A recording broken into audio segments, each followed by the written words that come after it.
हमने मतिक ज्ञान की जो चर्चा है, मतिक ज्ञान की चर्चा तो हमारी पूर्ण हो गई थी और मतिक ज्ञान का सांगो पांग विवेचन भी अपन ने देखा था कि मतिक ज्ञान के कुल 336 भेदों में से कैसे कैसे वे 336 भेद बनते हैं और कैसे उनका वर्गीकरण किया गया।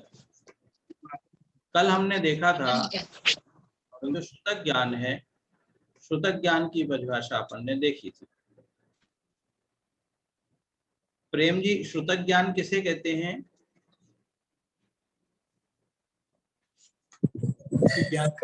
मति ज्ञान का विशेष जानना, मति ज्ञान का विशेष जानना, विशेष ज्ञान। तत्वार्थ सूत्र के अनुसार अगर बोले तो है तत्वार्थ सूत्र में कल अपन ने जो परिभाषा पढ़ी थी ना, उसके अनुसार अगर बोले तो क्या कहेंगे? मति ज्ञान का विशेष ज्ञान, मति ज्ञान का विशेष ज्ञान को शुद्ध ज्ञान कहते हैं। ठीक बात है, थोड़ा सा इसको और सुधारें। मति ज्ञान पूर्वक जो ज्ञान होता है वह श्रुतक ज्ञान है, अथवा मति ज्ञान में जाने हुए विषय को जो विशेष उस विषय में जानता है वह श्रुतक ज्ञान है। ऐसा ठीक है ना? जी भैया जी। अश्विनी जी, श्रुतक ज्ञान के कितने भेद हैं? 2 भेद है भैया जी। कौन कौन से हैं? अंग बाह्य और अंग प्रविष्ट। बहुत अच्छा, अंग बाह्य और अंग प्रविष्ट। सोनाली जी, अंग बाह्य के कितने भेद हैं?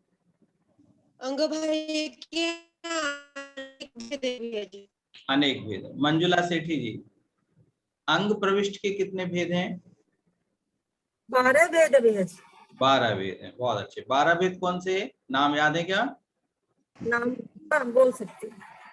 जो वर्तमान में द्वादशांग जिनवाणी के जो 12 अंग कहे हैं वही जो 12 भेद हैं, आचारांग आदि, वे ऐसे जानना। बढ़िया। कमल जी, जो 4 प्रकार के अनुयोगों में जिनवाणी को विभाजित किया है वह किस में आएगा?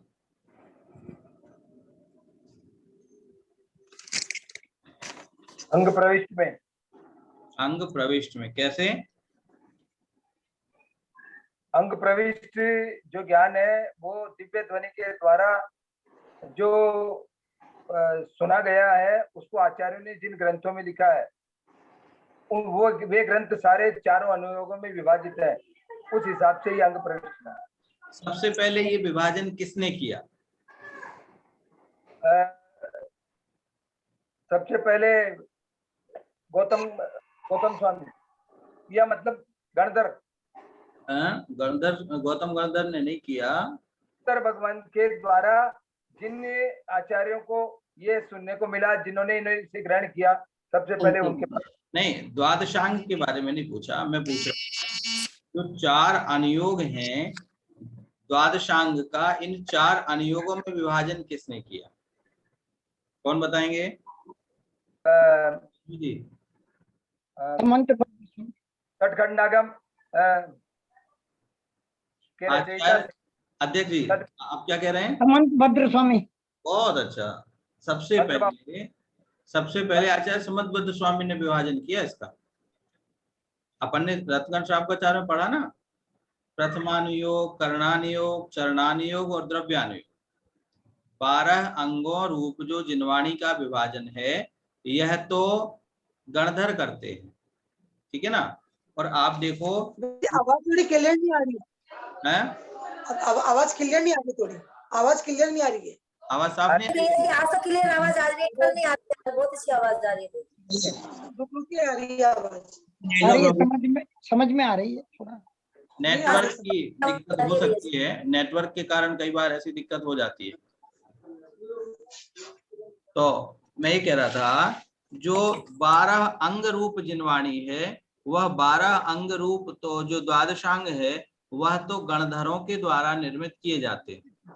भगवान की दिव्य ध्वनि सुनकर गणधर उस दिव्य ध्वनि को 12 अंगों में विभाजन करते हैं। जो प्रथमानुयोग आदि 4 अनुयोग हैं, इनका सर्वप्रथम आचार्य समंतभद्र स्वामी ने विभाजन किया।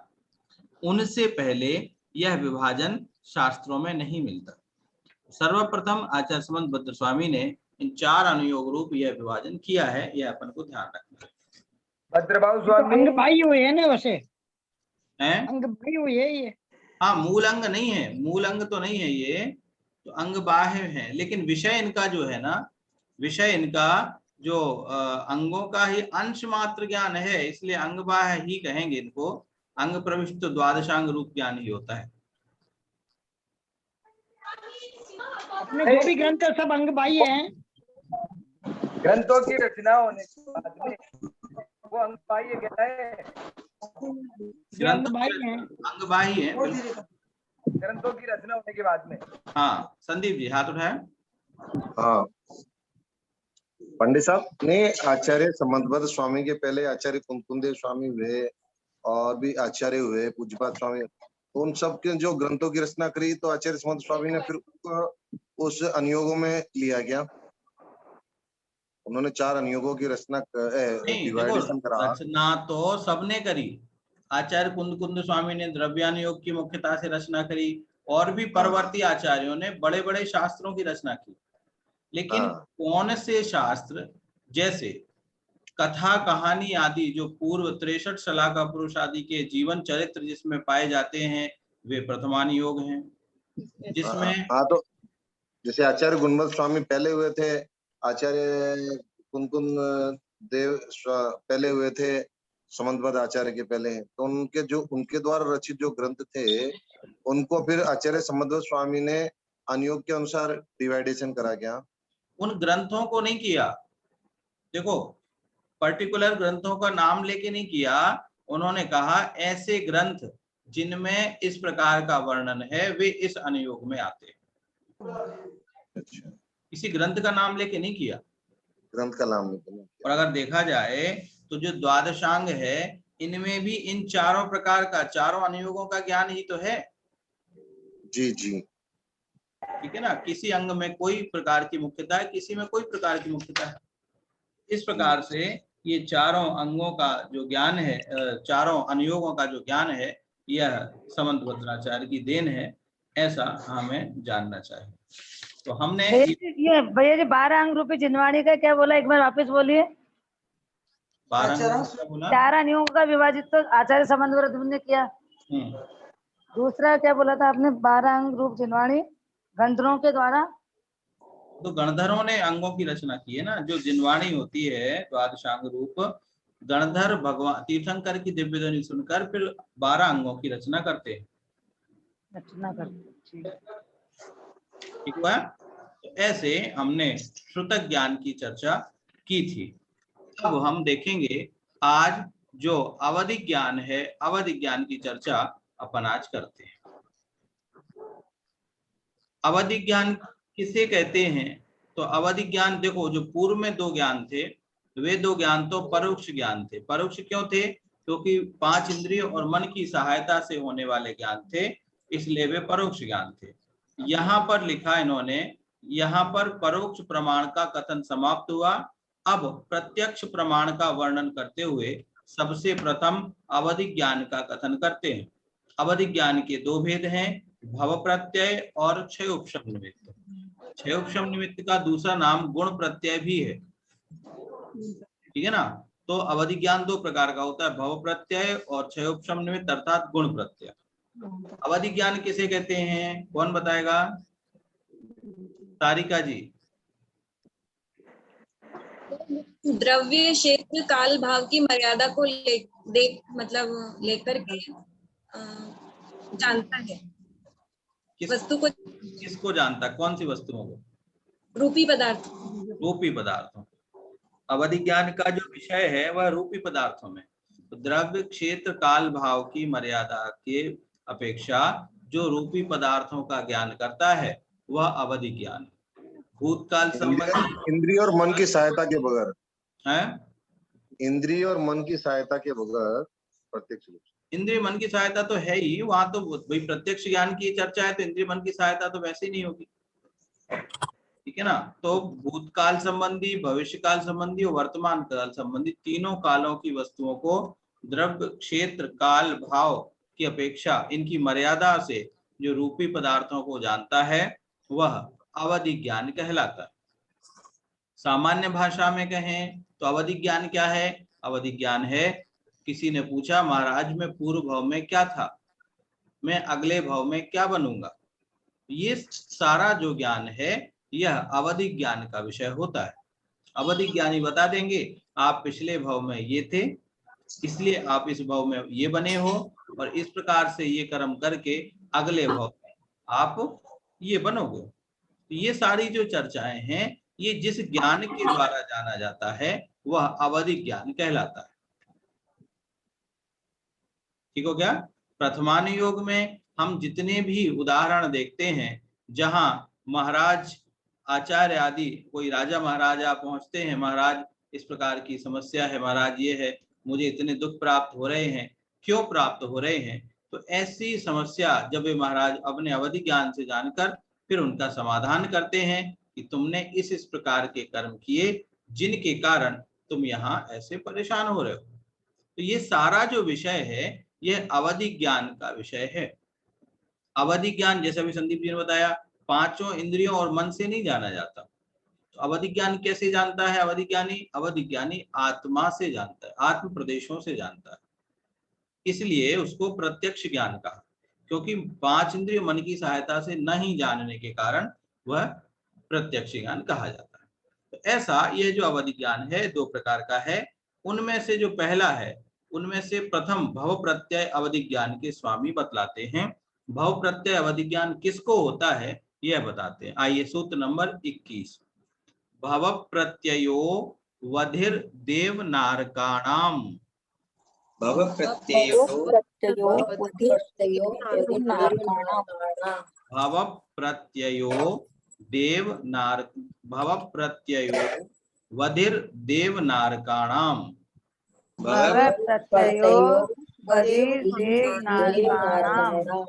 बहुत बढ़िया नवरत्न जी।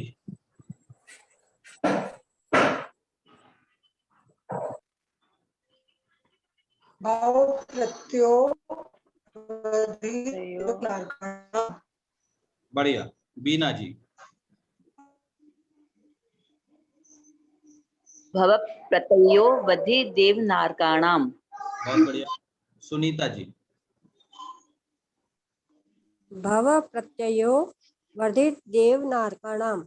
बहुत बढ़िया सुनीता जी का हो गया। शैली जी।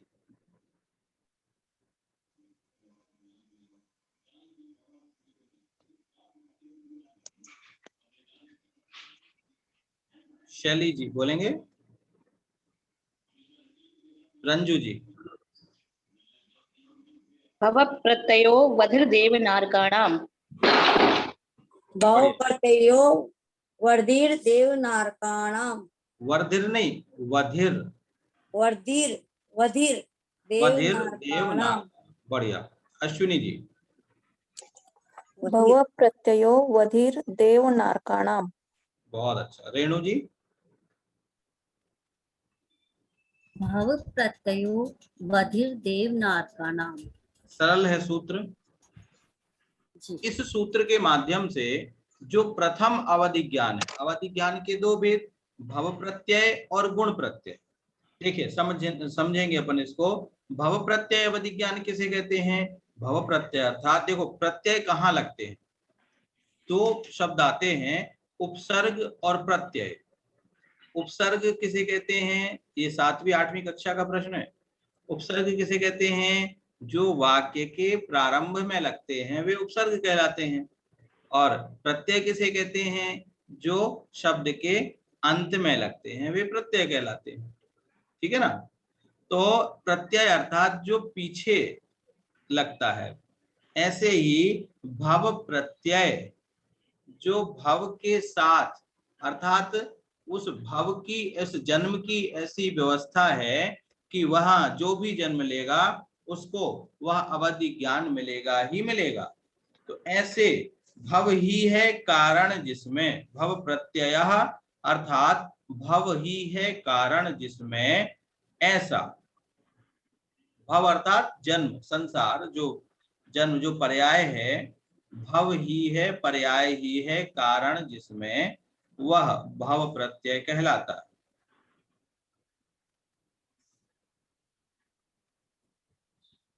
ठीक हो गया। भव अर्थात पर्याय ही है कारण जिसमें ऐसा अवधि ज्ञान भव प्रत्यय अवधि ज्ञान कहलाता है। तो भव प्रत्ययो वधिर, सूत्र को देखें, भव प्रत्यय, और ये जो एस बना हुआ है, एस का मतलब क्या होता है सोनाली जी?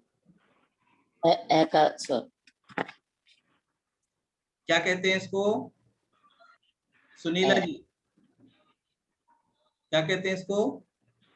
और का विसर्ग है। ये जो चिन्ह है, इस चिन्ह का क्या नाम है?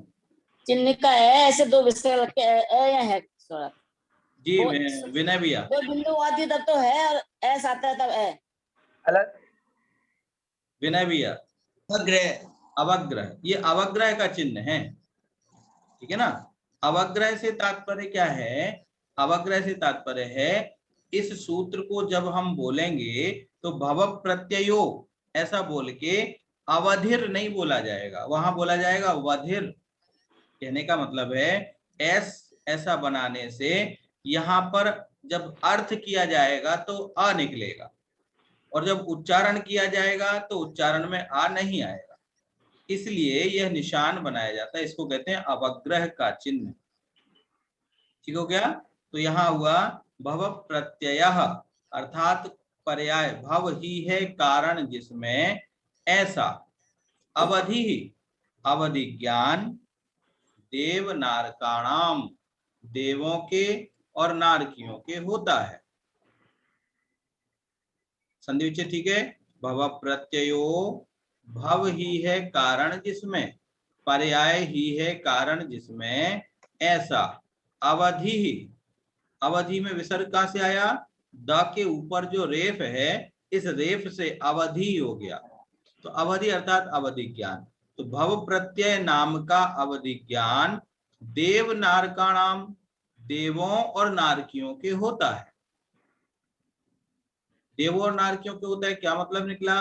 मतलब ये निकला देवों में और नारकियों में जिसका भी जन्म होता है, जो भी देव और नारकी बनता है, जैसे ही वह जीव वहां जन्म लेता है और उसको अवधि ज्ञान जन्म से प्राप्त होता है, इसलिए इस ज्ञान को अवधि भव प्रत्यय अवधि ज्ञान कहा गया है। बस अंतर इतना है, जो सम्यक दृष्टि जीव अगर जन्म ले रहा है, सम्यक दृष्टि जीव का जो अवधि ज्ञान है उसका अवधि ज्ञान, सामान्य जो सम्यक अवधि ज्ञान है वो अवधि ज्ञान कहलाएगा। मिथ्या दृष्टि, अगर कोई मिथ्या दृष्टि ने जन्म लिया, मिथ्यात्व से सहित जिसका जन्म हुआ, उसका अवधि ज्ञान कुअवधि ज्ञान कहलाएगा अथवा विभंगावधि ज्ञान कहलाएगा। यह इसमें अंतर होता है। सम्यक दृष्टि को अवधि ज्ञान, सामान्य जो सम्यक अवधि ज्ञान है, और मिथ्या दृष्टि अगर मिथ्यात्व सहित कोई जन्म लेता है, चाहे देवों में चाहे नारकी में, उनको कुअवधि ज्ञान प्राप्त होता है।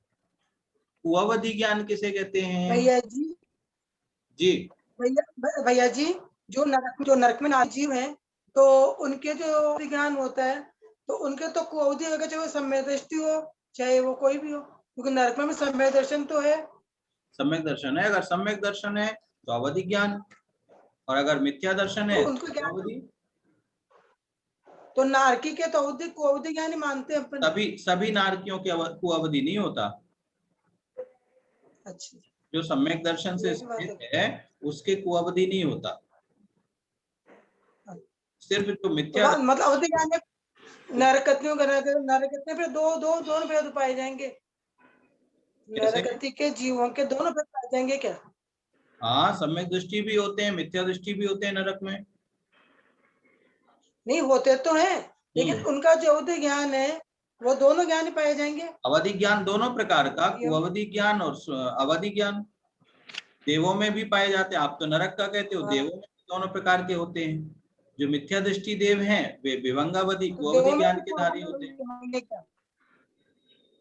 क्या आवाज कट रही है आपकी? मैं कह मतलब मेरा कहने का तात्पर्य तो कि नरक जैसे की बात कर रहे हो, देवों में भी दोनों प्रकार के पाए जाते हैं।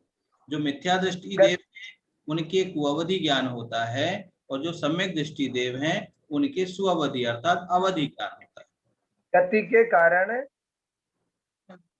के कारण क्या वो अवधि ज्ञान लगा सकते हैं या कुअवधि ज्ञान ही लगता है? गति के कारण मतलब जैसे नरक गति में जन्म लिया तो वहां वो कुअवधि ज्ञान ही लगा पाएंगे या अवधि ज्ञान? कुअवधि ही लगेगा। ज्ञान कुअवधि है तो कुअवधि ही लगेगा ना। अगर वो सम्यक दृष्टि है तो सम्यक दृष्टि है तो अवधि ज्ञान ही लगेगा उसका। सुअवधि क्यों लगाएगा वो? गति के कारण, जैसे नरक गति में अच्छा वो सम्यक दृष्टि हो गया तो अवधि ज्ञान ही होगी। जिसको सम्यक दर्शन हो गया उसको फिर कुअवधि ज्ञान कैसे रहेगा? उसका ज्ञान तो वैसे सम्यक हो गया। जी अध्यक्ष, ये नरकों की सीमा है इसमें? नरकों की सीमा किस नरक तक? ये अलग अलग है। किस नरक तक कौन सा ज्ञान होता है ये अलग अलग है। उसका क्या क्षेत्र होता है ये विस्तृत विषय। जी आएगा। ये जो आगे पीछे का ज्ञान है ये कुअवधि और अवधि ज्ञान कैसे हुआ? ज्ञान तो ज्ञान ही है। ऐसे हुआ, ज्ञान था तो कुअवधि ज्ञान। जैसे आचार्य ने उदाहरण दिया, आगम में उदाहरण आता है कि मान लो कोई कुअवधि ज्ञान का धारी है। जो देव हैं असुर कुमार देव नरकों में जाते हैं और उन नारकियों को आपस में भिड़ाते हैं, लड़ाते। कैसे लड़ाते हैं? उन्होंने अवधि ज्ञान लगाया देवों ने कि ये दो नारकी ये पिछले जन्म में माँ बेटे थे। उन्होंने उन नारकियों को आपस में भिड़ाया, उन्होंने आपस में उनको लड़ाया। उनने क्या कहा? देख, उनने जो माँ थी जो नरक में गई उसको बताया तू फलाने भाव में फलाने जन्म में तू जब बच्चा था तो तेरी इसने आंखें फोड़ी थी। अब उस नारकी ने जैसे सुना उसने अपना अवधि ज्ञान लगाया। अवधि ज्ञान मतलब कुअवधि ज्ञान। उसने अपना कुअवधि ज्ञान लगाया, उसको वह दृश्य दिखा। तो कुअवधि ज्ञान ने दृश्य तो सही देखा कि मैं जब छोटा सा था, बच्चा था, और बच्चे को जब आंख में काजल लगाया जाता है तो स्वाभाविक सी बात है वो रोता है। कभी भी प्यार से वह आंख में काजल नहीं लगवाता बच्चा। तो वह बच्चा, मैं बच्चा था और मैं रो रहा था और ये जबरदस्ती मेरी आंखों में यूं मेरी आंखें फोड़ रही थी, जबकि वह माँ थी उसकी, वह उसकी आंख में काजल लगा रही थी। लेकिन विभंगावधि अर्थात कुअवधि ज्ञान के कारण उसने विपरीत जाना। उस ज्ञान का अभिप्राय उसको विपरीत हुआ। दृश्य उसने सही देखा, दृश्य वही देखा कि वह बच्चा था और माँ अपने बच्चे की आंख में काजल लगा रही थी, लेकिन उसका जो अभिप्राय है वह अभिप्राय उसने विपरीत लिया। विपरीत अभिप्राय क्यों लिया? क्योंकि जो उसका ज्ञान था वह मिथ्या था। मिथ्या ज्ञान होने के कारण उसने मिथ्या अभिप्राय ही उसको बताया। ऐसा लगाना चाहिए अभिप्राय है। बिल्कुल। नरक में तो प्रथम पहले नरक से आगे वैसे ही समय दृष्टि नहीं जाते हैं पंडित साहब। जाते नहीं है वो ठीक है, लेकिन अगर नरक में जिसको सम्यक दर्शन हो जाए तो उत्पत्ति की अपेक्षा थोड़ी कोई उसमें रोक टोक है। हाँ, उत्पत्ति तो सातवें नरक में भी हो सकती है। फिर उत्पत्ति की अपेक्षा भी तो है ना। जाएगा नहीं सम्यक दृष्टि पहले नरक से आगे, लेकिन उत्पन्न तो हो ही सकता है ना। सम्यक दर्शन तो उत्पत्ति हो ही सकती है। जी, ऐसा लेना। नरक में अगर कोई जीव जानेगा तो कुअवधि ज्ञान के कारण वह उल्टा ही जानता है, ऐसा लेना। स्वर्गों में भी व्यवस्था दोनों तरफ सेम है। स्वर्गों में भी जो जीव जानेगा अगर सम्यक दृष्टि है सुअवधि ज्ञान का धारी है, मिथ्या दृष्टि देव है कुअवधि ज्ञान का धारी है। ऐसे तो कहने का तात्पर्य यह वाला जो अवधि ज्ञान है यह भव प्रत्यय होता है। भव प्रत्यय से तात्पर्य क्या है? भव प्रत्यय से तात्पर्य है जो इस भव में, जो इस पर्याय में जन्म लेगा उसको प्रारंभ से, जन्म से ही अवधि ज्ञान मिलेगा। यह भव प्रत्यय अवधि ज्ञान कहलाता है। क्या कहीं और भी ऐसा होता है? क्या कहीं और भी ऐसा होता है? सोचिए जी विनय भैया। तीर्थंकर को जन्म से, तीर्थंकर को जन्म से क्या अवधि ज्ञान होता है? तो वो ना तो देव है ना नारकी है, लेकिन तीर्थंकर को जन्म से अवधि ज्ञान होता है। तो उनका आचार्य ने लिखा है गोमटसार जीवकांड कर्मकांड में, आचार्य नेमिचंद स्वामी ने लिखा है तीर्थंकर भी जो उनको जब अवधि ज्ञान होता है वह उनका अवधि ज्ञान भी भव प्रत्यय अवधि ज्ञान कहा जाता है। क्यों क्यों कहा जाता है? तीर्थंकर जो बनते हैं वे नरक या स्वर्ग से ही जाते हैं, तो नरक में भी उनके पास अवधि ज्ञान होता है और स्वर्ग में भी अवधि ज्ञान होता है, और जब यहाँ जन्मते हैं मनुष्य पर्याय में तब भी उनके पास अवधि ज्ञान होता है। अपन कहते हैं ना 10 मति श्रुत अवधि विराजित जिन जब जन्मियो, अभिषेक पाठ में अपन बोलते हैं ना इसमें जन्म कल्याणक वाले उसमें, मति श्रुत अवधि विराजित जिन जब जन्मियो, अर्थात जिनको जन्म से ही 3 ज्ञान होते हैं, मति ज्ञान, श्रुत ज्ञान और अवधि ज्ञान। ऐसे वे तीर्थंकर भी भव प्रत्यय अवधि ज्ञान के स्वामी होते हैं। इसको उदाहरण से समझें, यह भव प्रत्यय अवधि ज्ञान कैसे होता है? उदाहरण से अपन यूं समझें, जैसे कोई चिड़िया, अंडे से चिड़िया निकली, अंडे से उसका जन्म हुआ, बिना उड़ना सीखे वह उड़ना सीख जाती है। उड़ना कैसे आया उसको? उड़ना आया अपने संस्कारों से, उस पर्याय से, जिस पर्याय में उसका जन्म हुआ उस पर्याय की अपेक्षा उसके वह संस्कार, उसको जन्म से वह ऐसा संस्कार मिला। जैसे बंदर, बंदरों को उछल कूद किसने सिखाई? उनके कोई ट्रेनिंग नहीं होती, कोई कोचिंग नहीं जाते, कोई ट्यूशन नहीं लेते, लेकिन फिर भी उन जीवों में यह चीजें स्वाभाविक रूप से पाई जाती है।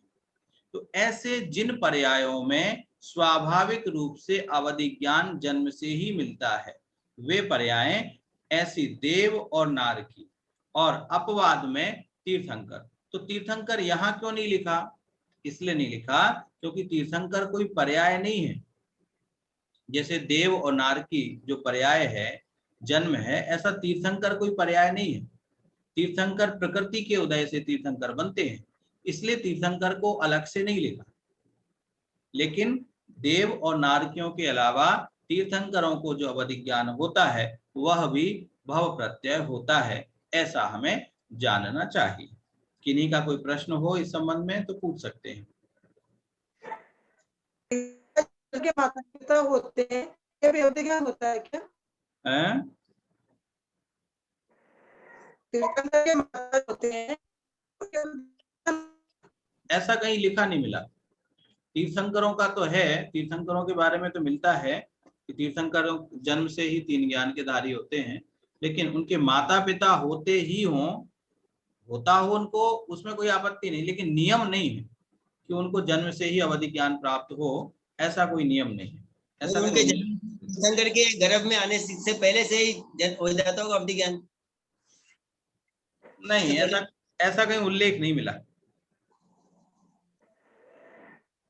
जैसे आदिनाथ भगवान के जो पिताजी नाभि रहे थे, उनको भी तो अवधि ज्ञान से उन्होंने ये मनु की, ये मतलब 14 कुल की जो व्यवस्था के हिसाब से देखी थी। ऐसा कहीं उल्लेख नहीं है कि उनको अवधि ज्ञान था और अवधि ज्ञान से उन्होंने ऐसा जाना, कहीं उल्लेख नहीं है इस प्रकार का। और आप तो ये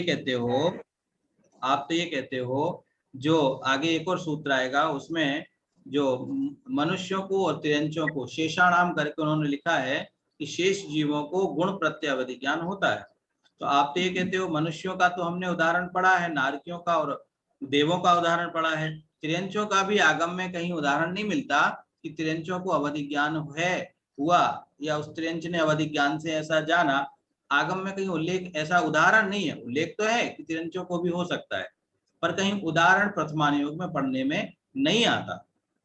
नहीं, आदि पुराण में पंडित साहब आदिनाथ 16 सपनों को जो पूछती है माता मुरु देवी, सपनों का फल पूछते हुए फिर आदिनाथ भगवान उनको बताया, नाभिराय ने बताया था कि तेरे गर्भ में तीर्थंकर मतलब एक तीर्थंकर का जन्म होने वाला है। 16 सपनों का फल बताते हुए फिर बताया था कि तीर्थंकर का जन्म होने वाला है तेरे गर्भ में। तो ये फिर किससे बताया उन्होंने? निमित्त ज्ञान से। अरे अच्छा, निमित्त ज्ञान से। हाँ, निमित्त ज्ञान। ये सारे जो विषय हैं, आप ये कहते हो हमारे इस काल में अभी 50 साल पहले पूज्य आचार्य श्री विमल सागर महाराज जी हुए, उनके बारे में कहा जाता है वे तीव्र निमित्त ज्ञानी थे। वात्सल्य रत्नाकर। ये तो बात, हाँ, वात्सल रत्नाकर जी। तो ये तो बात कब की है? तृतीय काल के अंत की है। तो ऐसा विशेष इसमें देखिए बताया उन्होंने, पर निमित्त ज्ञान से बताया, अवधि ज्ञान से बताया, ऐसा कहीं उल्लेख नहीं मिलता। और तीर्थंकर के माता पिता को नियम से अवधि ज्ञान होता ही हो, जैसे तीर्थंकरों के बारे में नियम है ना, ऐसा इनके माता पिता के बारे में उल्लेख नहीं मिलता। और किसी को पढ़ने में कहीं मिले तो शेयर करें सबसे, बहुत अच्छा है, सबका ज्ञान बढ़ेगा। ठीक हो गया? तो ऐसा भाव प्रत्यय अवधि ज्ञान होता है। आइए अब थोड़ा सा अपन इसके बारे में पढ़ लेते हैं। अर्थ, भव प्रत्यय अवधि ज्ञान देवों और नारकियों के होता है। सूत्र का अर्थ अपन ने देख लिया। भव प्रत्ययो वधिर देवनारकाणाम, भव प्रत्यय अवधि ज्ञान देवनारकाणाम, देवों और नारकियों के होता है। यह इसका सामान्य अर्थ है। विशेषार्थ देखें, अवधि ज्ञानावरण कर्म और वीर्यांतराय कर्म के क्षयोपशम से होता है, और क्षयोपशम व्रत नियम वगैरह के आचरण से होता है। किंतु देवों और नारकियों में व्रत नियम वगैरह नहीं होते। ठीक है ना? अवधि ज्ञान की उत्पत्ति का कारण बता दिया, कर्म के क्षयोपशम से होता है।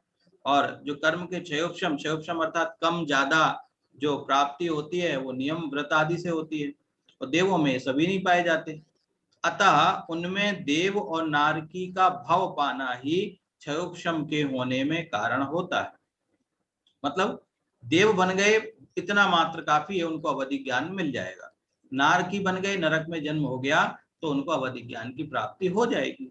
ये बात अलग है कि उसका जो क्षेत्र है, उसकी सूक्ष्मता है, उसका क्षेत्र आदि जो उसका अवधि ज्ञान का क्षेत्र है वह कितना मिलता है, वह उनके उस पर निर्भर करता है। लेकिन अवधि ज्ञान तो सबको जन्म से मिलेगा ही मिलेगा, ऐसा। इसीलिए इसमें लिखा भाव पाना ही क्षयोपशम के होने में कारण है। इसी से उनमें होने वाला अवधि ज्ञान भाव प्रत्यय अर्थात जिसके होने में भव ही कारण है कहा जाता है।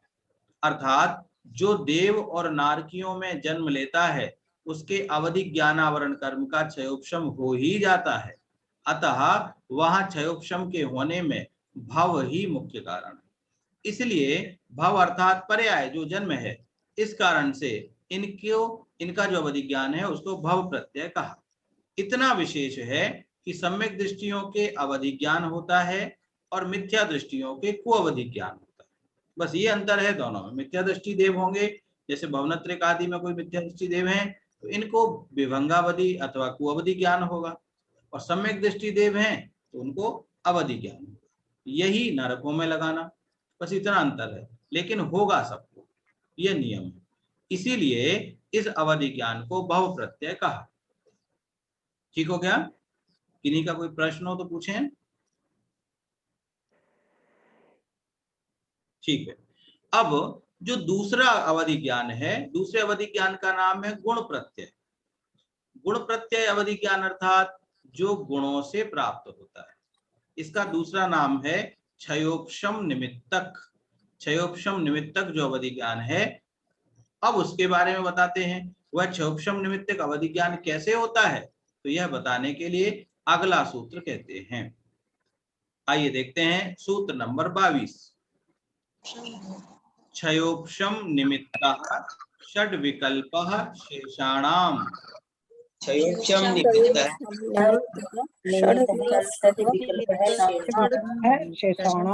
क्षयोपशम निमित्तः षड् विकल्पः शेषाणाम। क्षयोपशम बहुत अच्छा, सारिका जी। क्षयोपशम निमित्तः षड् विकल्पः शेषाणाम्। बहुत अच्छा। अध्यक्ष साहब। क्षयोग सम निमित्तः षड विकल्पः शेषाणाम्। बहुत बढ़िया। सुनीला जी। क्षयोक्षम निमित्तः षड विकल्पः शेषाणाम्। बहुत बढ़िया। चारवी पाटनी जी।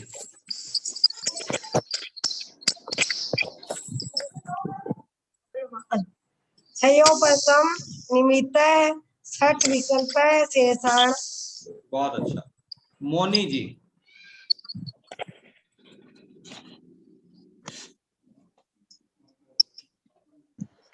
मोनी जी बोलेंगे। क्षयोक्षम निमित्तः षड विकल्पः शेषाणाम्।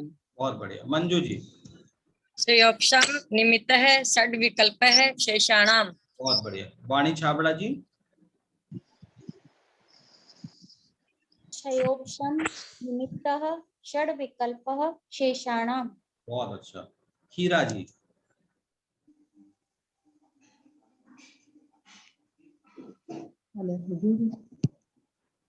क्षयोक्षम निमित्तः षट विकल्पः शेषाणाम्। हीरा जी बोलिए आप। क्षयोपशम निमित्तः षड विकल्पः शेषाणाम्। बहुत बढ़िया। नेहलता पाटोदी जी।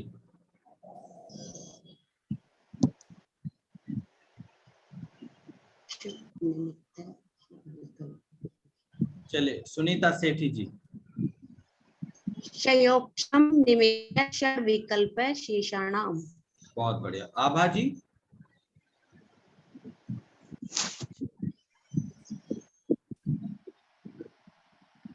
क्षयोपशम निमित्तः षड विकल्पः शेषाणाम्।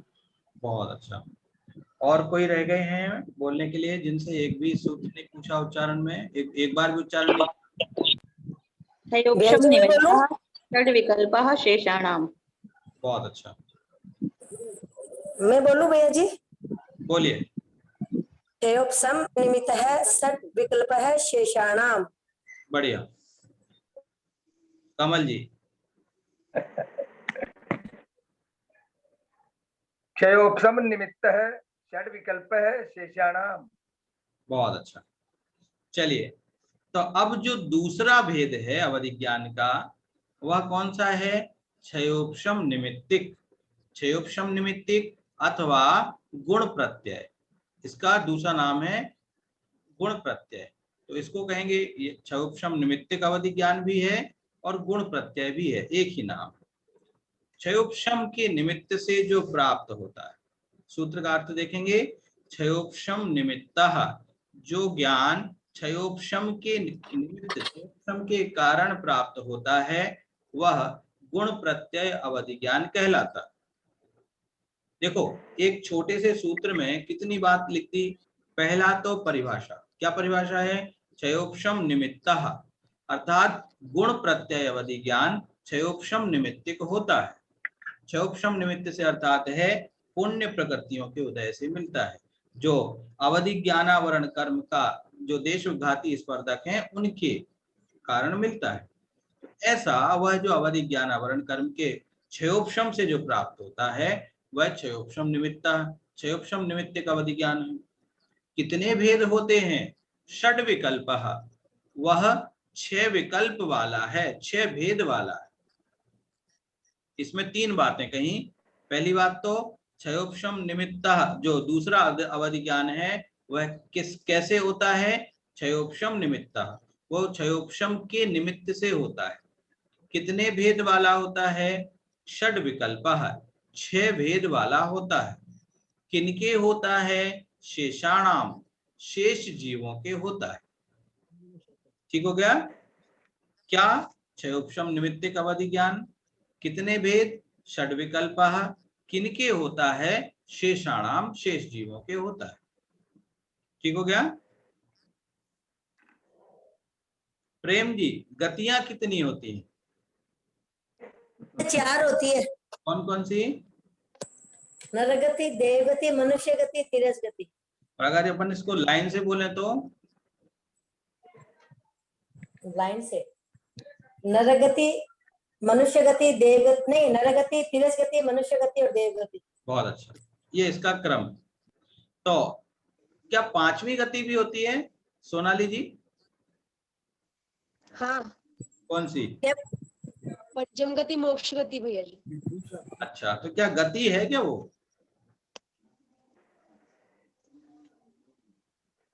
तो पर्याय है भैया जी। कमल जी क्या कहते हो? मोक्ष जो है वह गति है क्या है? मोक्ष के बाद में कुछ नहीं, गति वो जिसमें परिभ्रमण हो। समझो इसको, गति किसे कहते हैं? गति नाम कर्म के उदय से प्राप्त होने वाली पर्याय को गति कहते हैं। सोनाली जी समझना, गति नाम कर्म के उदय से प्राप्त होने वाली पर्याय को गति कहते हैं। इस अपेक्षा से जो 4 गतियां हैं, मनुष्य नरक गति, तिरंच गति, मनुष्य गति और देव गति, इन चारों में ही नाम कर्म का उदय अपेक्षित होता है। नाम कर्म के उदय से ये मिलती है, इसलिए इनको गति कहा।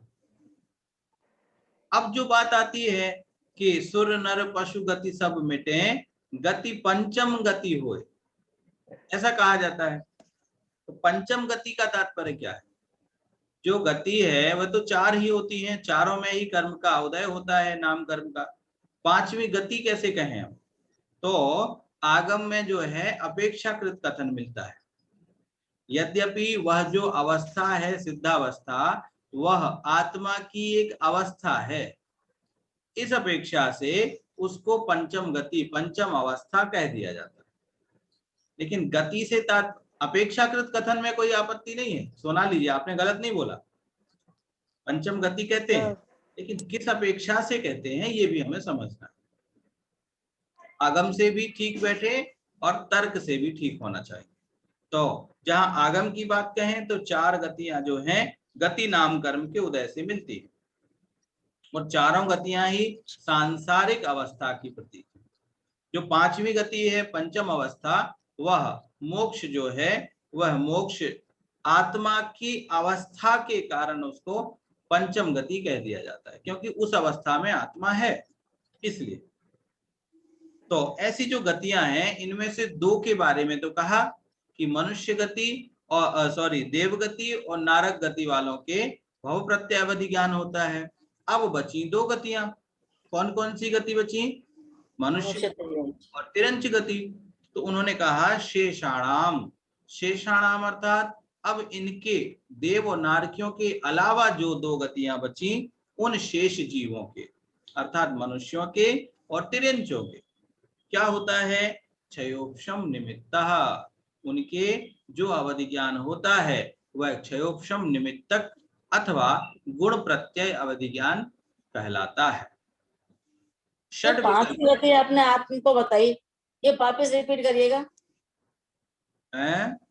5वीं गति आपने आत्मा को बताई, कैसे वापस रिपीट करिएगा? 5वीं गति ऐसी बताई, जो आत्मा है यद्यपि उसकी जो अवस्था है वह किस अवस्था में, जिस अवस्था में वह है उस अपेक्षा से उसको गति का। अवस्था गति में अंतर नहीं है। अवस्था देखिए मैं कह रहा हूं ना, शब्द को नहीं पकड़ना। अगर शाब्दिक अर्थ पकड़ोगे तो अंतर है और अपेक्षा लगाओगे तो अंतर नहीं है। कैसे? वहां जो आत्मा विराजमान है वह किस अवस्था में, समझना। अवस्था मतलब अपन कई बार कहते हैं ना क्या गति हो गई मेरी, कैसी दुर्गति हो गई, कई बार कहते हैं ना। तो गति अर्थात अवस्था, जो गति है वह अवस्था का ही एक नामांतर है, इसमें ज्यादा अंतर नहीं है। तो जहां अपेक्षाकृत कथन अपन करते हैं, पंचम गति से तात्पर्य मोक्ष की अवस्था में वह जो आत्मा विराजमान है उसकी उस अवस्था को गति का। और जहां आगम से बात करेंगे तो वह आगम से तो गति नाम कर्म के उदय से ही गति मिलती है। ये दोनों चर्चा हमें, अपेक्षाकृत कथन करेंगे वहां कोई आपत्ति नहीं होती। ठीक हो गया? तो इस सूत्र में हमने देखा षड विकल्प, जो अवधि ज्ञान है, जो गुण प्रत्यय अवधि ज्ञान है, वह षड विकल्प 6 भेद वाला होता है, 6 प्रकार का होता है।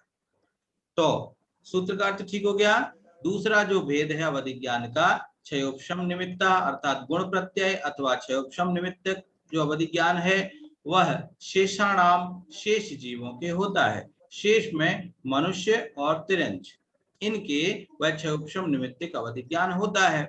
और षड विकल्प 6 विकल्प वाला होता है। 6 विकल्प अर्थात 6 भेद वाला होता है। यह सूत्र का सामान्य अर्थ हुआ। सूत्र का अर्थ ठीक है, आगे चलें। आइए इसका अर्थ देख लेते हैं। अर्थ है क्षयोपशम निमित्त नामक अवधि ज्ञान 6 प्रकार का होता है और मनुष्यों और तिरंजों के होता है। सामान्य अर्थ है।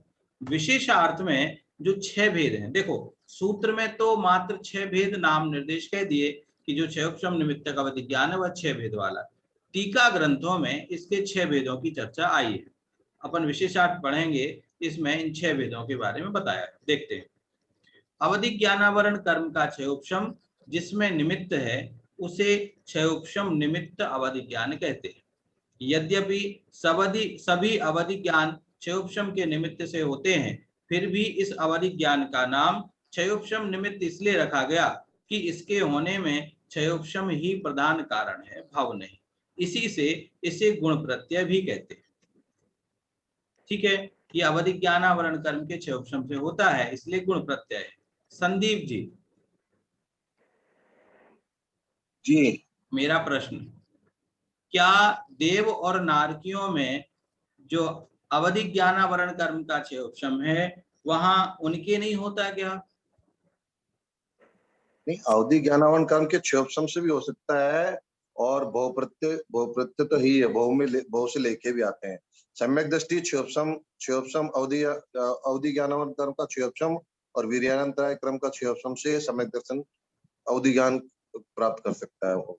सम्यक दर्शन की चर्चा नहीं है यहाँ पे, यहाँ सिर्फ अवधि ज्ञान की चर्चा है। हाँ, तो अवधि मिथ्या दृष्टि नारकी या देव जब अवधि ज्ञान प्राप्त करेगा तो उसका जो विभंगावधि ज्ञान है वो अवधि ज्ञान क्षयोपशम से प्राप्त होगा। और सम्यक दृष्टि को तो अवधि ज्ञान प्राप्त होगा। तो और विभंगावधि ज्ञान लेके आते हैं वो लोग। देखो, जो विभंगावधि ज्ञान हो चाहे अवधि ज्ञान हो, दोनों ही ज्ञान अवधि ज्ञानावरण के क्षयोपशम से प्राप्त होते हैं।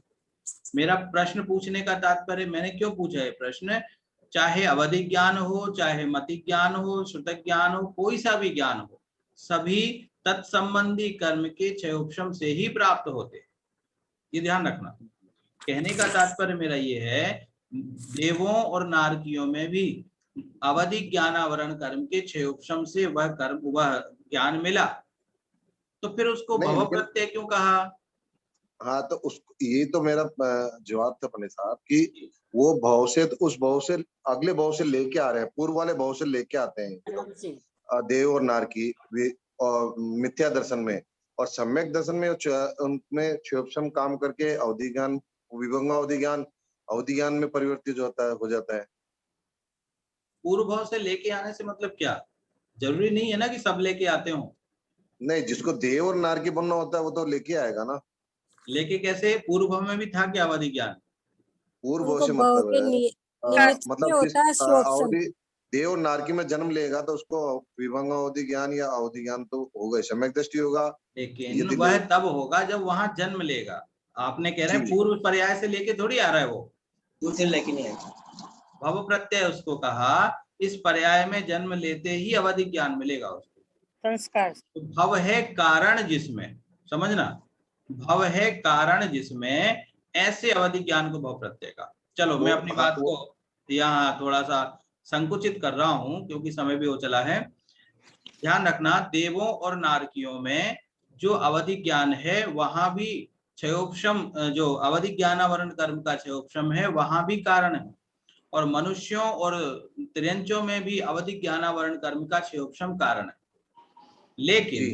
लेकिन जो देवों और नारकियों में जन्म लेता है उसके अवधि ज्ञानावरण कर्म का क्षयोपशम वैसे ही बन जाता है जैसे ही उसने वहां जन्म लिया, और उसके अवधि ज्ञानावरण और जो देवों में और नारकियों में अवधि ज्ञानावरण कर्म का क्षयोपशम होगा ही होगा, डेफिनेटली होगा। ओके, निमित्त से। लेकिन क्योंकि वहां भव निमित्तक है, इसलिए तो कारण यद्यपि कर्म है, समझना संदीप जी, कारण यद्यपि कर्म है, लेकिन जो भी वहां पहुंचता है सबके ही वो मिलता है, सबको ही मिलता है, इसलिए उसको भव प्रत्यय कहा। हाँ खैर बिना कर्म के कारण के तो संभव ही नहीं था, लेकिन सबको ही प्राप्त होता है, इस अपेक्षा, इस कथन की अपेक्षा से वहां भव प्रत्यय अवधि ज्ञान का। यह कंडीशन देवों मनुष्यों में और तिरंचों में नहीं है, यह मात्र उन दोनों गतियों में, देव और नरक में, इसलिए उसको भव प्रत्यय कहा। यहाँ पर क्षयोपशम निमित्तक कहा कि जिसने कर्म का क्षयोपशम, अवधि ज्ञानावरण कर्म का क्षयोपशम प्रकट कर लिया उसके ही होगा, इसलिए यहाँ पर गुण प्रत्यय कहा, क्षयोपशम निमित्तक कहा। यह इन दोनों में बहुत बड़ा अंतर, ध्यान रखना। कारण दोनों में कर्म है, कर्म के उदय से प्राप्त हो रहा है, कर्म के क्षयोपशम से प्राप्त हो रहा है, लेकिन वहां भाव प्रत्यय, यहाँ गुण प्रत्यय।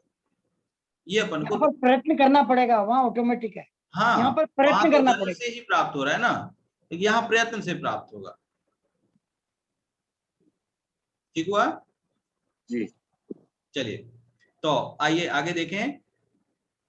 यद्यपि सभी अवधि ज्ञान क्षयोपशम के निमित्त से होते हैं, फिर भी इस अवधि ज्ञान का नाम क्षयोपशम निमित्त इसलिए रखा गया कि इसके होने में क्षयोपशम ही प्रधान कारण है, भव नहीं। इसी से इसे गुण प्रत्यय भी कहते हैं। तो इसका दूसरा नाम है, एक तो क्षयोपशम निमित्तक और एक गुण प्रत्यय, ये दो नाम। इसके 6 भेद हैं: अनुगामी, अननुगामी, वर्धमान, हीयमान, अवस्थित और अनवस्थित। ये इस गुण प्रत्यय अवधि ज्ञान के 6 भेद कहे जाते हैं। आइए देखते हैं। जो अवधि ज्ञान अपने स्वामी जीव के साथ साथ जाता है उसे अनुगामी कहते हैं। अनु अर्थात पीछे और गामी अर्थात जाने वाला। जो अवधि ज्ञान अपने जीव के साथ जाता है, स्वामी के साथ, 3 प्रकार का है: क्षेत्रानुगामी, भवानुगामी और उभयानुगामी। जिस जीव के जिस क्षेत्र में अवधि ज्ञान प्रकट हुआ, वह जीव यदि दूसरे क्षेत्र में जाए तो उसके साथ जाए और छूटे नहीं, उसे क्षेत्रानुगामी कहते हैं। सरल बात है, जिस क्षेत्र में जीव को अवधि ज्ञान प्रकट हुआ, वह अगर दूसरे क्षेत्र में भी चला जाए तो वह साथ में ही जाएगा, ऐसा अवधि ज्ञान क्षेत्रानुगामी कहलाता है। दूसरा है भवानुगामी। जो अवधि ज्ञान परलोक में भी अपने स्वामी जीव के साथ जाता है वह भवानुगामी कहलाता है। भवानुगामी कैसे अपन लगाएंगे इसमें? भवानुगामी लगाएंगे जो सर्वार सिद्धि के देव होते हैं। सभी सर्वार सिद्धि के देव एक भवावतारी होते हैं, तो सर्वार सिद्धि के देव वहां से जब मनुष्य पर्याय में जन्म लेते हैं तो नियम से अवधि ज्ञान के साथ जन्म लेते हैं। ठीक है ना? तो सर्वार सिद्धि में थे, वहां पर भी उनके अवधि ज्ञान था, और यहाँ उन्होंने मनुष्य पर्याय में जन्म लिया तो यहाँ भी अवधि ज्ञान के साथ जन्मे, तो उनके साथ जो अवधि ज्ञान आया वह उनका अवधि ज्ञान भवानुगामी अवधि ज्ञान कहलाया। तो यहाँ कहा ना, जो अवधि ज्ञान परलोक में भी अपने स्वामी जीव के साथ जाता है वह भवानुगामी अवधि ज्ञान है। तो तीर्थंकर नहीं है तो भी वो अवधि ज्ञानी लेके पैदा होगा क्या? है सर्वार सिद्धि से आया जीव तीर्थंकर नहीं बनता है तो भी वो बिल्कुल सामान्य मनुष्य बनेगा तो भी अवधि ज्ञान से सहित ही उत्पन्न होता है। और क्यों होता है? क्योंकि उसी पर्याय से मोक्ष जाना है, तद्भव मोक्षगामी है। तो फिर उसको तीर्थंकर के साथ में क्यों नहीं रखा? अरे भाई, तीर्थंकर अलग होते हैं, सामान्य मनुष्य अलग होते हैं। ना ना ना, अभी जो उदाहरण दिया था कि देवों और नारकियों में अवधि ज्ञान होता है और मनुष्य गति में जैसे तीर्थंकर, समझ लिया आपकी बात। तीर्थंकरों को भी यही कह सकते हैं भवानुगामी। भवानुगामी जो अवधि ज्ञान है यह तीर्थंकरों का भी कहा जा सकता है, लेकिन एक इसमें शर्त है, तीर्थंकरों का जो अवधि ज्ञान है वह जन्म से ही उत्पन्न होता है। यह जो गुण, वह भाव प्रत्यय की अपेक्षा है, यह गुण प्रत्यय की अपेक्षा है। गुण प्रत्यय अर्थात जो इस पर्याय में है, इस पर्याय में प्रयास करके, पुरुषार्थ करके जो अवधि ज्ञान प्रकट किया है वह अवधि ज्ञान और अगले भाव में साथ जाए, इस अपेक्षा से लगाना, क्योंकि गुण प्रत्यय की चर्चा है, भाव प्रत्यय की चर्चा यहाँ नहीं कर रहे। तीर्थंकर का जो अवधि ज्ञान है वह भव प्रत्यय है। तो मनुष्य यदि यहाँ से अवधि ज्ञान लेके गुण प्रत्यय मतलब भव प्रत्यय अनुगामी होगा तो भी वो अगले दूसरी जाएगा तो भी लेके जाएगा क्या? हाँ नहीं, जो लेके जाए से तात्पर्य अगले भाव में भी वह अवधि ज्ञान के साथ जन्मे तो वह भवानुगामी। तीर्थंकर के ज्ञान को आपने गुण प्रत्यय नहीं माना? तीर्थंकर का गुण प्रत्यय इसलिए नहीं माना क्योंकि तीर्थंकर में जो जन्म लेते हैं, तीर्थंकर जो बनते हैं या तो देवगति से आते हैं या नरक गति से आते हैं। तो चूंकि पहले अवधि ज्ञान से सहित थे, समझना, वहां अवधि ज्ञान से सहित थे, वहां भव प्रत्यय अवधि ज्ञान था। अब जहां जन्म लिया उन्होंने वहां अवधि ज्ञान सहित जन्मे हैं, तो वह अवधि ज्ञान यहाँ आया, इसलिए भव प्रत्यय। और यहाँ जिसने पुरुषार्थ करके क्षयोपशम उत्पन्न किया अवधि ज्ञान आवरण का, उसको अवधि ज्ञान प्राप्त हुआ। ऐसा जीव किसी अन्य पर्याय में जाए और अवधि ज्ञान के साथ जन्मे। इस अपेक्षा से जो सर्वार्थ सिद्धि वाली अभी बात बताई, उनको भी हम भव प्रत्यय कहें तो ज्यादा उपयुक्त रहेगा। अवधि ज्ञान जो सर्वार्थ सिद्धि से यहाँ उत्पन्न हुआ, क्योंकि गुण प्रत्यय की चर्चा है, गुण प्रत्यय की अपेक्षा सर्वार्थ सिद्धि के जीवों का जो अवधि ज्ञान हो वो तीर्थंकर जैसे ही कहें, वो ज्यादा सुटेबल बैठता है। बिल्कुल सही, प्रत्यय के लायक होगी। है ना। चले आगे देखें। बल्कि मतलब वैसे तो देखा जाए तो सर्वार्थ सिद्धि के जो देव आ रहे हैं, एक बहुतारी हैं, उनसे भी ज्यादा अतिशयकारी तीर्थंकर प्रकृति है। बिल्कुल। और दोनों के अवधि ज्ञान वहां से ही लेके आ रहे हैं, तो वो तो गुण प्रत्यय और भव प्रत्यय का भेद क्यों? नहीं, दोनों ही भव प्रत्यय, दोनों ही भव। हाँ। आगे तो ऐसा जो अवधि ज्ञान अन्य क्षेत्र में भी साथ जाता है और अन्य भाव में भी साथ जाता है। जो क्षेत्रानुगामी था वह तो क्षेत्र की अपेक्षा था, और जो भवानुगामी था वह भव की अपेक्षा था, लेकिन दोनों में साथ जाता, अन्य क्षेत्र में भी और अन्य भाव में भी, वह उभयानुगामी है। जो अवधि ज्ञान अपने स्वामी जीव के साथ नहीं जाता वह अननुगामी है। जैसे मान लो किसी देव का उसकी आयु पूर्ण हुई और वह अवधि ज्ञान भी वहीं पर समाप्त हो गया, ऐसा वह अननुगामी।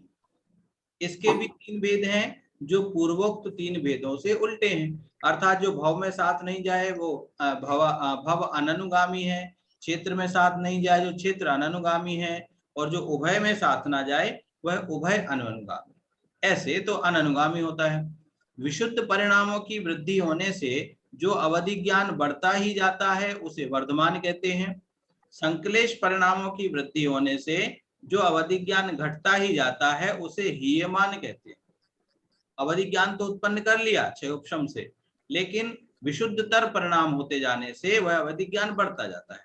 तीर्थंकर जो होते हैं वे वर्धमान अवधि ज्ञान के धारी होते हैं, उनका जो अवधि ज्ञान है वो बढ़ता जाता है। और ऐसे ही कोई अगर संक्लेश परिणाम करे बाद में तो उसका अवधि ज्ञान घटता जाता है, तो वह हीयमान कहलाता है। अगला, जो अवधि ज्ञान जिस मर्यादा को लेकर उत्पन्न हुआ हो उसी मर्यादा में रहे, न घटे और न बढ़े, उसे अवस्थित कहते हैं, और जो घटे बढ़े उसे अनवस्थित कहते हैं। ऐसे करके वर्धमान, हीयमान, अनुगामी, अननुगामी, अवस्थित और अनवस्थित, ऐसे 6 भेद अवधि ज्ञान के हुआ करते हैं।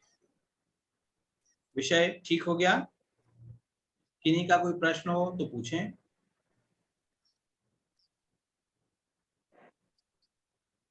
देशावधि, परमावधि, सरावधि जो ज्ञान है फिर वो क्या अलग है?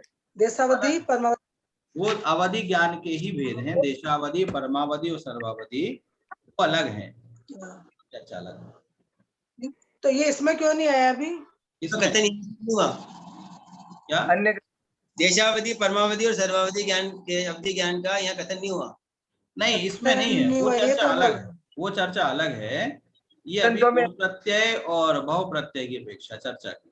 वो जो देशावधि, परमावधि और सर्वावधि है वह जानने की अपेक्षा चर्चा है। इसकी चर्चा बाद में आएगी क्या? ये नहीं, बाद में नहीं आएगी, टीका ग्रंथों में जरूर आई है इसकी चर्चा, तत्वार सूत्र में नहीं है। जी संदीप जी। नहीं, सर्वार्थ सिद्धि के देवों का अवधि ज्ञान भी बहुप्रत्यय मानना पड़ेगा पंडित साहब। ये तो पता है अभी।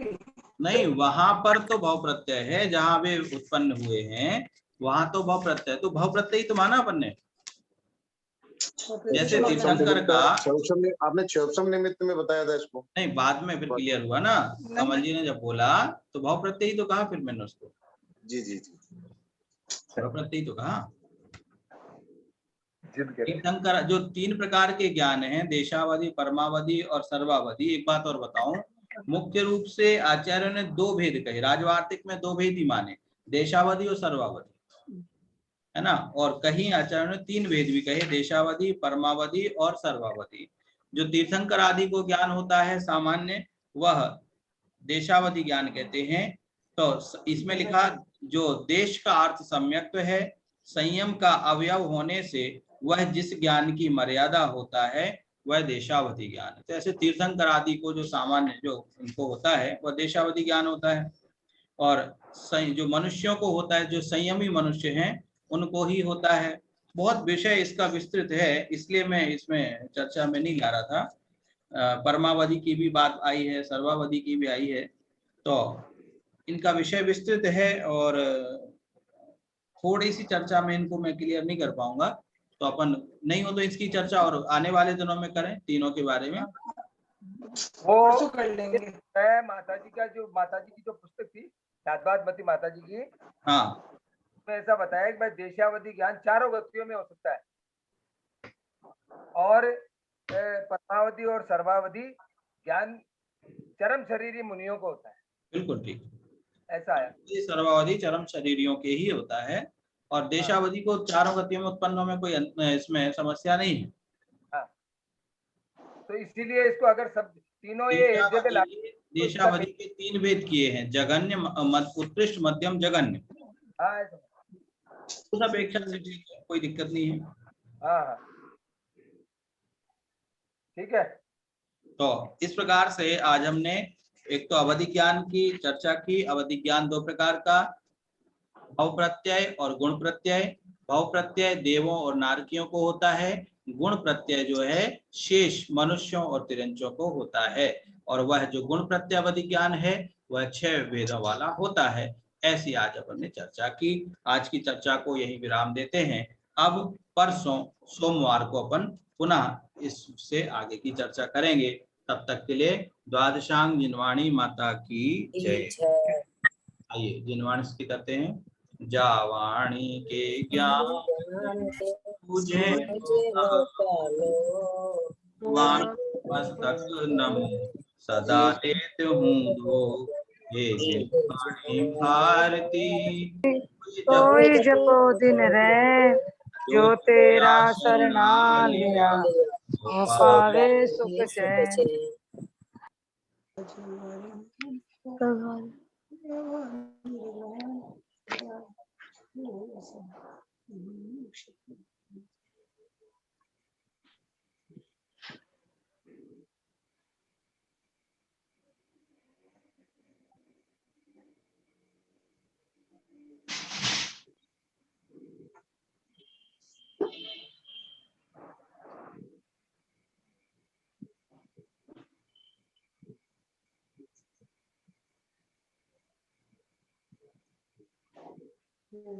जय बोले द्वादशांग जिनवाणी माता की जय।